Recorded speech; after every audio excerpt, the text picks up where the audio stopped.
사도행전 1장에서는 예수님께서 승천하시고 그 이후에 성령이 너에게 임하시면 증인이 될 것이다. 또 땅끝까지 이르게 될 것이다 라고 말씀을 하셨죠. 그래서 땅끝이 될 수도 있고 또 우리의 사마리아처럼 내가 힘든 지역, 내가 가기 어려운 지역, 때로는 우리의 가정, 우리 또 수능생이라면은 수능 자체가 우리의 또 사마리아가 될 수도 있겠죠. 그런 것을 오직 성령의 능력을 통해서 증인이 될 수 있다라고 말씀하고 계시죠. 그 다음에 사도행전 2장에서는 그 이후에 오순절 성령 사건을 경험한 사도들과 제자들을 통해서 하나님께서 성령의 충만함으로 안수하시는 그런 내용들이 이 장에 등장을 합니다. 그러면서 최초의 베드로의 설교를 통해서 많은 사람들이 어찌하면 됩니까? 라고 이제 질문하는 내용이 등장하면서 사도교회 또한 초대교회가 어떻게 나아가야 되는가에 대해서 얘기를 하고 있습니다. 우리가 사도행전을 보고 있는데 혹시 사도행전의 약자가 뭔지 아시죠? 네, 뭘까요? 네, 행이죠, 행. 그것을 혹시 컴퓨터 키보드로 쳐보신 적 있으세요? 행을 치면 혹시 뭐가 나오는지 혹시? 네. 지금 있으신 분은 쳐보셔도 되겠지만, 저는 자주 이렇게 행을 쳐보게 되는데, 오타처럼 갑자기 영문으로 넘어갈 때가 있거든요. 그걸 쳐보면은 GOD가 뜨거든요. GOD. 행을 딱 치면은 GOD가 뜨게 됩니다. 사도행전 전체는 하나님의 초자연적인 역사, 또 하나님께서 초대교회를 어떻게 세워나가는가에 대해서 말씀을 하고 있습니다. 그럼 2장에서는 어떤 교회가 되어야 되는가, 서로 나눠주기도 하고 서로 교제하기도 하고 성전에 모여서 날마다 기도하고 찬양하는 그런 교회가 되어야 된다라고 말씀하고 있다라면은 3장에서는 그 교회, 초대교회가 무엇을 하는가에 대해서 이야기를 하고 있습니다. 그래서 성령 받은 사람이 앞으로 무엇을 해야 되는가에 대한 내용이 오늘 사도행전 3장의 첫 부분의 말씀이라고 할 수 있겠습니다. 우리 3장 1절의 말씀 함께 읽어보도록 하겠습니다. 사도행전 3장 1절 제9시 기도 시간에 베드로와 요한이 성전에 올라갈세라고 말씀합니다. 혹시 제9시 기도 시간은 유대 시간인데 우리나라 시간으로 몇 시인지 혹시 아시나요? 네, 시차가 있는 거죠. 우리 함께하는 서지웅 전사님 오스트리아에 또 시차가 있는 것처럼 저희에게 이 9시는 플러스 6을 하면 됩니다. 유대 시간에다가 플러스 6을 하면 몇이죠? 우리 어린아이들 9 플러스 6은 13. 제가 질문하고 제가 답을 다 하네요. 그래도 우리 어린아이들이 다, 지원들도 대답했죠. 13입니다. 그래서 이제 오후 3시를 의미하고, 13이 아니죠. 제가 틀렸네요. 15죠. 9 더하기 6은 15. 우리 어린아이보다 못한 저의 이렇게 산수 실력이 나왔는데 오후 3시를 의미하고 있습니다. 이들이 이제 오순절 성령 사건을 통해서 충분히 이제 성령 충만함을 받았음에도 불구하고 또한 성전에 올라가는 모습을 볼 수가 있습니다. 그러니까 내가 이제 성령 충만을 받았으니까 나는 괜찮아 라고 할 수도 있었지만 그냥 안주할 수도 있었지만 우리가 얼마나 그렇게 많이 합니까? 우리가 청소년 수련회 끝나거나 아니면 또 성령 대망회나 아니면 집회나 끝나고 나면은 오늘 이만큼 충만하니까 됐어 라고 우리가 많이 생각할 때가 있습니다. 그런데 영적으로 충만함에도 불구하고 이렇게 선택해야 될 것이 바로 성전에 올라가는 거예요. 성전에 올라가는 것이 너무나 많이 필요한 것입니다. 성전에 뭐 하러 갈까요? 제사 드리러, 또 예배 드리러, 또 여기서는 또 함께 기도 시간에 라고 얘기하고 있기 때문에 기도하러 가는 베드로와 요한의 모습을 볼 수가 있습니다. 기도를 할 때 굉장히 중요한 게 사실 시간을 정해서 기도해야 되거든요. 혹시 나의 기도 시간은 있으신가요? 그래서 계속 강조하는 것이 반드시 시간을 정해야만 된다라고 말씀을 드리는 이유 중에 하나가 시간을 정하지 않으면 좀 기도 시간을 미루는 경향이 있거든요. 우리가 새벽에도 뭐 일정하게 시간을 정해서 기도해야 하는 이유가 그 시간에 꼭 일어나서 기도할 수 있는 이렇게 법칙이 생기기 때문에, 습관이 생기기 때문에 그런 거죠. 그래서 내 삶의 우선순위를 하나님과의 친밀한 가운데 우리가 두는 것이 너무나 필요합니다. 혹시 친한 사람 있으시죠? 네, 하나님과도 그렇게 친해야 하는 거죠. 우리가 뭐 이상하게 기도가 중요하다라고 알지만은 잘 안 되는 게 기도거든요. 우리가 처음 은혜 받았을 때도 나는 하루에 이렇게 기도해야 되겠다라고 시간의 법칙, 또 시간의 습관, 또 시간을 정해서 하지만은 잘 안 되는 겁니다. 또한 가장 많이 보는 신앙 서적, 또 주제별로 이렇게 따져 보면은 가장 많은 베스트셀러도 사실 기도에 관련된 책이거든요. 그런 책들은 우리가 막 사서 읽어보지만은 가장 또한 하지 못하는 것이 바로 기도라는 것을 알 것입니다. 그래서 우리는 시간과 뜻을 정해서 반드시 기도해야 합니다. 우리 라디처치는 우리 이렇게 모든 청년 이상들이 하루에 1시간씩 함께 또 기도해 나가는 그런 인생 되면은 좋겠습니다. 가장 추천하는 거는 다니엘처럼 하루에 몇 번 기도했을까요? 네, 3번 기도했죠. 끌려갔을 때, 포로로 끌려갔을 때 예루살렘 성전을 향해서 하루에 3번씩 기도하는 것이 다니엘의 습관이었던 것들을 볼 수 있습니다.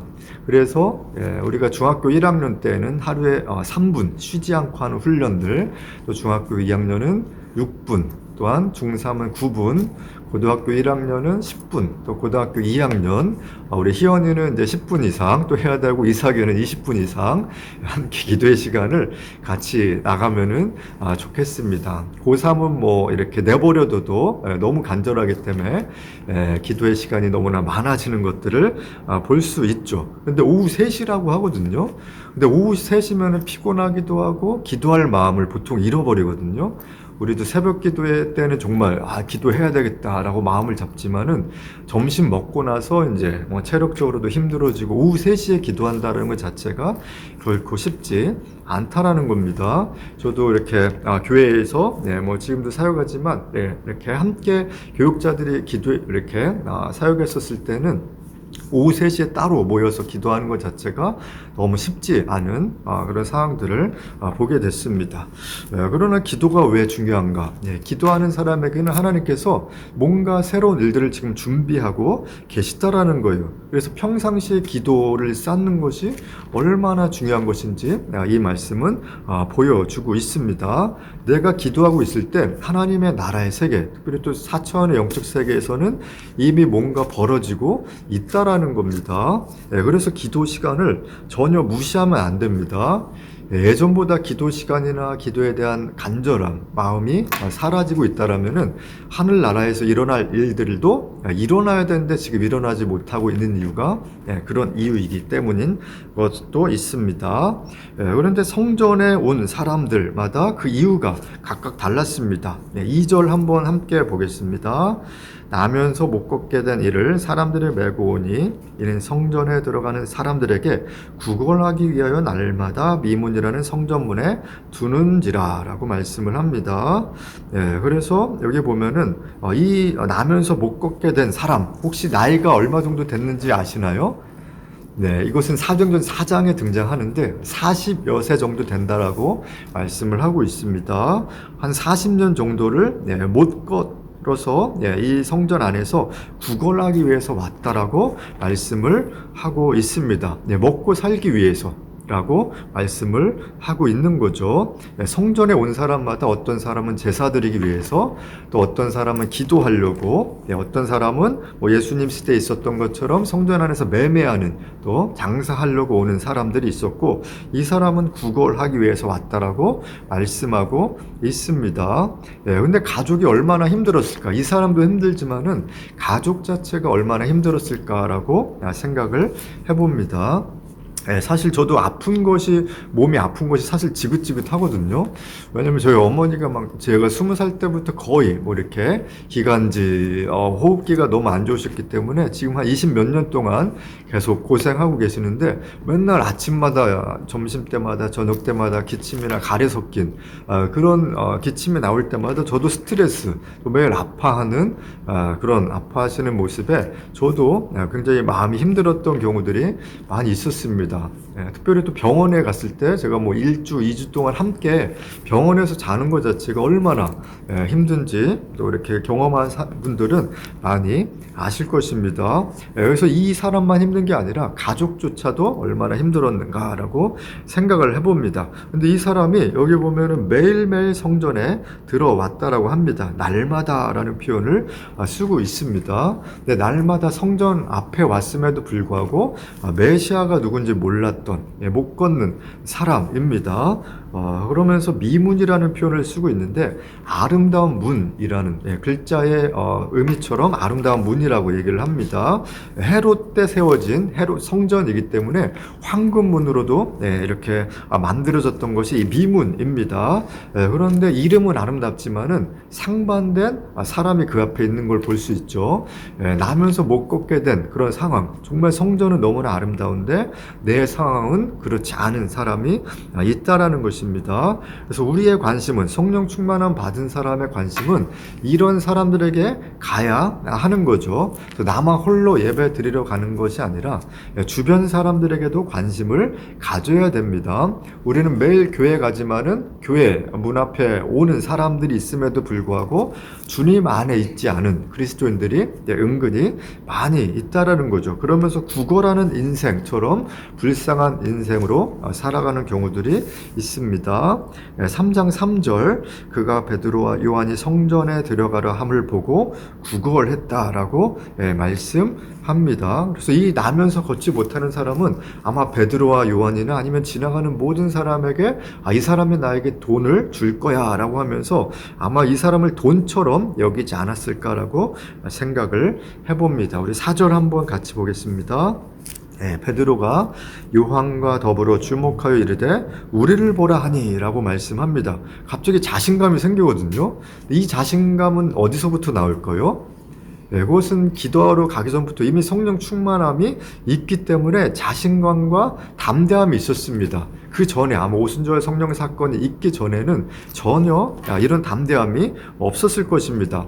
그럼에도 불구하고 예수님께서 어떻게 환자들을 치료하는지 많이 봤었음에도 불구하고 사실 내 안에 담대함이 없다라면은 제대로 이런 표현을 쓸 수가 없는 거죠. 아마 평상시에도 이 앉아있는 사람이 날마다 왔기 때문에 베드로와 요한은 아마 평상시에도 봤었을 것입니다. 근데 갑자기 오늘 이 사람이 눈에 보이는 사건이 있게 되는 거죠. 그래서 성령께서 마음을 주시면은 갑자기 내 안에 불쌍한 사람, 내가 저 사람을 도와야 되겠다라는 마음, 또한 긍휼한 마음이 갑자기 들어올 때가 있다라는 것입니다. 이것이 주님께서 주신 마음인 거죠. 내 성령 충만하지 않을 때의 특징은 무관심한 마음, 또한 냉랭한 마음이 내 안에 있다라는 거예요. 그러니까 지나갈 때도 이런 사람이 내 주변에 있음에도 불구하고 우리 셀이나 우리 교회 안에 이 사람에게 이런 아픔이 있겠지라는 마음이 있음에도 불구하고 아무런 관심이 없는 마음, 또한 냉랭함이 있는 마음은 성령께서 주신 마음이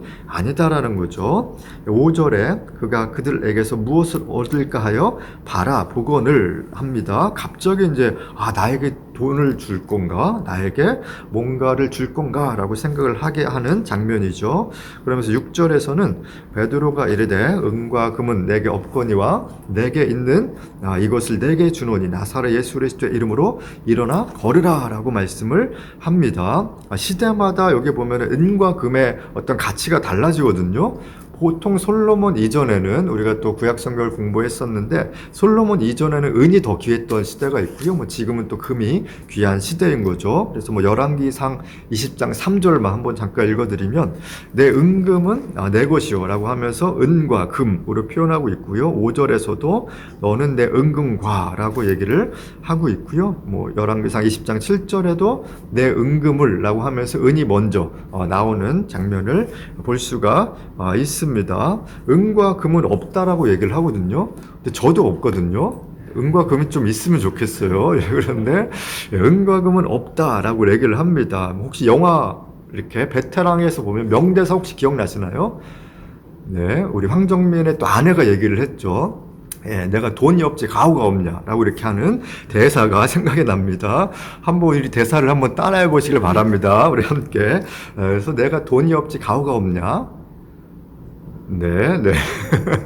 그래서 돈이 없어도 괜찮은데 가오까지 없으면 안 된다는 거죠. 이 말씀에 적용이 되는 것 같아요. 근데 베드로와 요한은 아마 이 안증뱅이보다 훨씬 더 돈이 없을 거라고 생각하거든요. 아마 이 사람이 이렇게 구걸을 했기 때문에 돈이 더 많았을 거예요. 마치 나보다 더 많은데 더 많이 이렇게 어려워하는 것처럼 보이는 사람이 있을 수도 있습니다.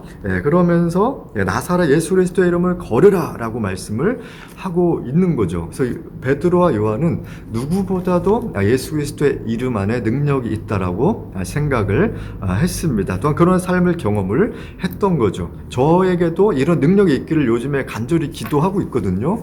저의 은사 중에 하나는 약간 배 아픈 사람 위해서 기도하면은 좀 더 빨리 낫는 것 같아요.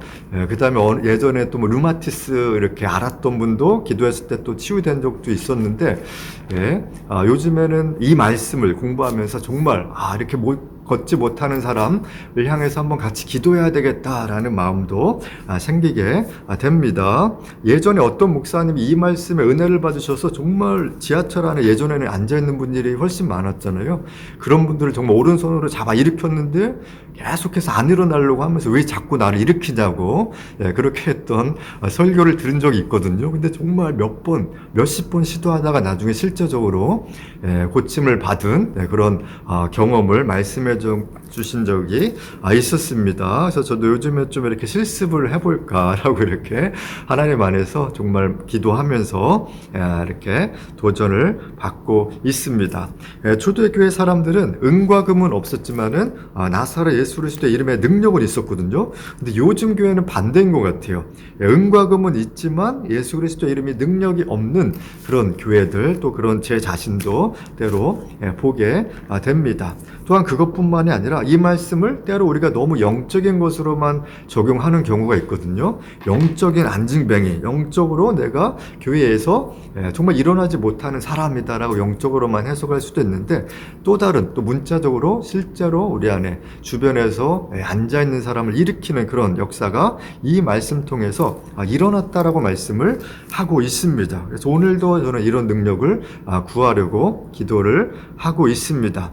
두 부류의 그리스도인이 있는 거죠. 영적인 안진뱅이, 또한 베드로와 요한 같은 성령의 충만함을 받은 사람. 한 사람은 전혀 소망이 없습니다. 근데 한 부류는 하나님이 일하실 것이라는 기대감을 가지고 살아가는 것을 볼 수 있습니다. 똑같은 그리스도인, 아니면 똑같은 사람인데 성령의 충만함을 받고 다르게 살아가는 모습을 볼 수가 있습니다. 그래서 예수님은 올라가시기 직전에 계속해서 예루살렘에서 성령의 충만함을 받을 때까지 기다리라고 말씀하고 있습니다. 오늘도 우리가 예배 이후에도 각자의 예배 처소에서 기다리는 훈련이 좀 있으면 좋겠어요. 베드로와 요한의 출신은 이제 갈릴리 출신이어서 북부 지역에 있거든요. 근데 그 집에서 이제 고향을 떠나서 예루살렘이라는 대도시에 와서 있습니다. 그래서 무엇을 해야 될지 모름에도 불구하고 예수님의 말씀에 순종해서 성령 충만함을 구하는 그리스도인이 됐다라는 것입니다. 아마 수많은 사람들이 지나갔음에도 불구하고 이 베드로와 요한처럼 내게 있는 것을 내게 주노니 나사렛 예수 이름으로 일어나 걸으라 라고 얘기했던 사람은 한 명도 없었을 거예요. 근데 갑자기 정말 깜놀하게 된 거죠. 갑자기 일어나 걸으라고 얘기를 하고 있습니다. 7절, 오른손을 잡아 일으키니 발과 발목이 곧 힘을 얻고 라고 말씀합니다. 성경의 오른손은 하나님의 능력, 또 정의를 의미하거든요.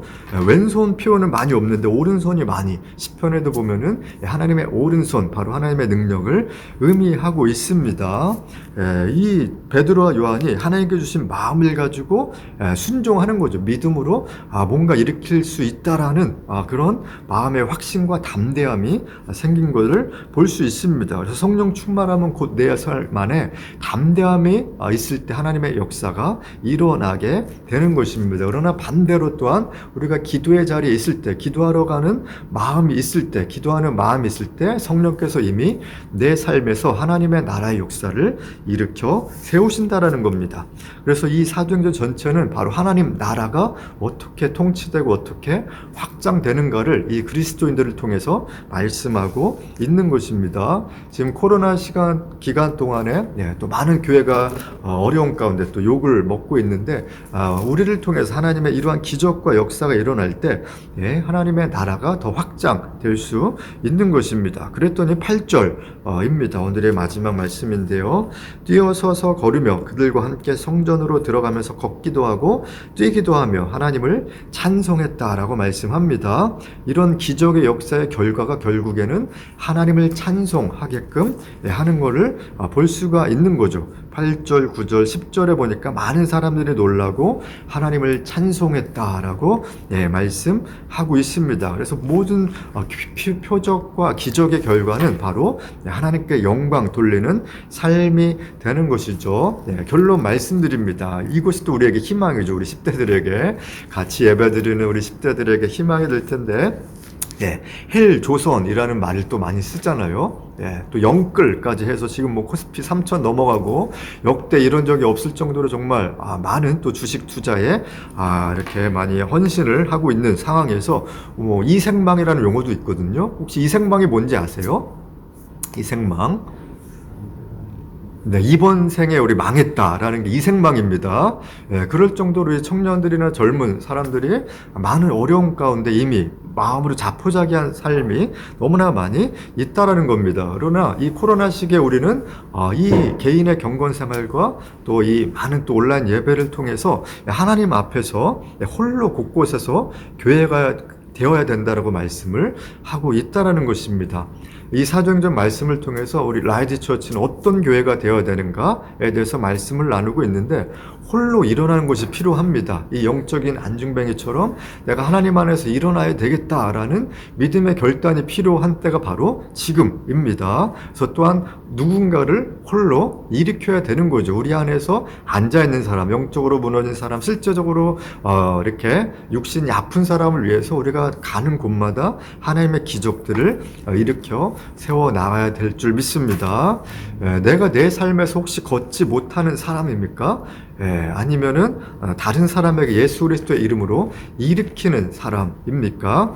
나만 성령 충만한 것이 아니라 하나님은 다른 사람들도 예수님께로 이끌 수 있는 그런 관심과 기적이 우리에게 있기를 너무나 원하시고 있다라는 거예요. 그래서 이 치유 시간은, 이 치유 사건은 바로 초대교회가 두 번째 도약을 할 수 있도록 해준 내용이 바로 이 오늘 사도행전의 3장의 말씀입니다. 2장의 첫 번째 사건은 성령의 충만함을 받는 사건이라면, 이 3장을 통해서 초대교회가 어떻게 도약을 할 수 있을까? 기적이라는 사건을 통해서 도약하는 것을 볼 수가 있다라는 것입니다. 이 기적을 체험할 때에 우리 모두 안에 또 다른 또 제2의 인생이 우리 가운데 펼쳐질 수 있습니다. 그래서 우리의 각자의 삶에서 또 라이즈 처치에서 이런 기적이 일어나기를 소망해 보면서 어지러운 이 세대에 새롭게 도약할 수 있는 이 땅의 교회들의 일을 우리 함께 기도해 나가면 좋겠습니다.